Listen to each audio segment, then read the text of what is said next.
Okay, another great question. This one is from Patty Brown, and she asks, "Hi, Jason!" Exclamation point. It is difficult to have everyone sign an NDA. When should you really protect your idea? When should you just go with it? In the venture community, in startups, investors don't sign NDAs. We see too many ideas, and we can't be beholden to every crazy idea we hear and signing an NDA and opening ourselves up to potential lawsuits. That's not because VCs are largely going around taking your idea and they've got 1,000 entrepreneurs sitting in a room waiting for an idea, and you bring the idea to them and say, this is an incredibly clever idea. Let's take one of our entrepreneurs off the shelf and have them execute it and beat this person. The idea is not typically the hard thing. It's the execution. So the idea that NDAs are necessary is kind of silly when you're in the angel investing stage. They are more serious when you're doing partnerships with people. So if you were going to do a partnership and you had a new product launching like Apple's watch and you wanted to have 10 apps on the watch, yes, you might go to a company like Uber or Slack and say, hey, do you want to build Slack or Uber for the iWatch? And one of them says yes. You say, okay, we're going to have 3 people on your team sign NDAs. They're going to come to our offices on these days, and you're never going to get to actually see the watch but until 10 days out, but we're going to have you come and do testing, and we need each of those people to sign an NDA, and they're very serious about it at Apple because they want to have a surprise when they launch it. Almost nothing you have is all that proprietary. That's the truth. Now, there are things like your growth secrets, little secret weapons you have in terms of how you operate your business. Let's call them best practices. So if you find out, oh my God, if I just go to search on LinkedIn for this title and I email that person, 8 out of 10 of them take a demo for my enterprise software, and out of those 8 out of 10, 3 of them sign up. I have found the magical title to search for on LinkedIn. Well, yeah, you don't need to write a blog post about that and give it to your competitors. That's a tactic, and those tactics you should keep close to your vest. You don't need to explain your tactics everywhere you go.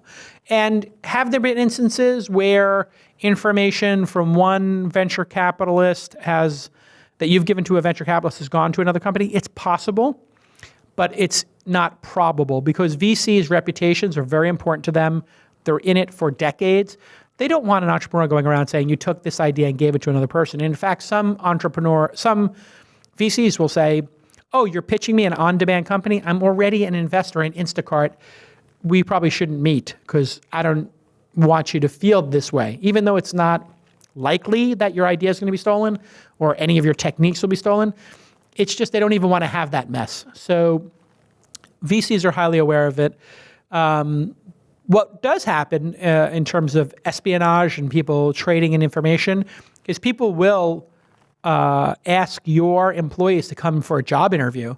So you could have the people at Instacart decide to interview people for jobs from, I don't know what's an Instacart competitor, but,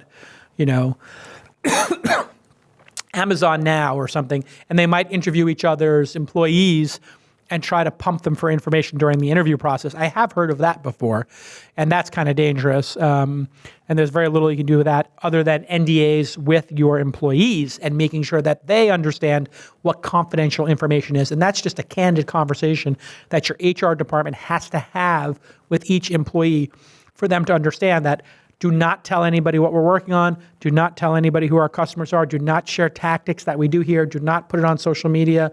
Do not explain anything to anyone, even casually in a bar, because you don't know who's overhearing you. And companies like Apple have been very good about, hey, loose lips, sink ships. Do not talk about what we're working on here. So there's NDAs that can go all different directions. Usually NDAs work best between partners who are launching new products. Great question from Patty, but don't worry about the NDAs with investors. It's completely unnecessary, and it makes you look like a rookie who's never been around town. If you go in and say, I'll meet with the VC, if you sign an NDA, the VC is going to say, we don't sign NDAs. It's just silly. Okay, great question.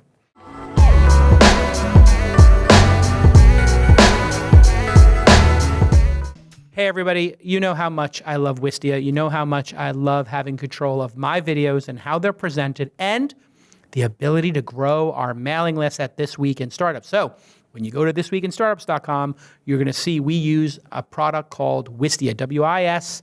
TIA, Wistia.com. Go to Wistia.com/twist and you'll get a free account and you'll start hosting videos in minutes. Now, why is this so important? It's so important because you need to control in a business setting or in your podcast setting, you want to control the experience when people watch your video. You don't want wacky annotations, all kinds of ads layered onto it, cruft, garbage. And you certainly don't want your competitors' videos coming up and suggestions all around it. You want to control your experience and have a beautiful, clean experience that allows you to do high-end marketing techniques like put videos behind a paywall or a password, and to get people to sign up with an email and give them that prompt, hey, want to get the next episode, come to the Launch Festival free, put your email in. Hey, want to get a white paper? They have over 330,000 using Wistia now. When they started on This Week in Startups, just like 2 or 3 years ago, they only had 50,000. So this company is growing amazingly. I mean, I wish I could be an investor in it. They are crushing it. And you get great analytics, trends, viewer streams. You can really see like, oh, people are rewinding the video and watching this section twice. I always find that fascinating. And as I said, it's super easy to use. You have tons of support. And one of the things they do great, and listen, you can go look at this for free. On their blog, they explain how to use microphones, how to use cameras, how to edit, how to make great content. All because they know that if you're coming from a business situation, you may not have made video before, but your consumers are demanding video and they want video on a regular basis. Video is the best way to communicate. You're hearing my voice. You're seeing me on thisweekinstartups.com.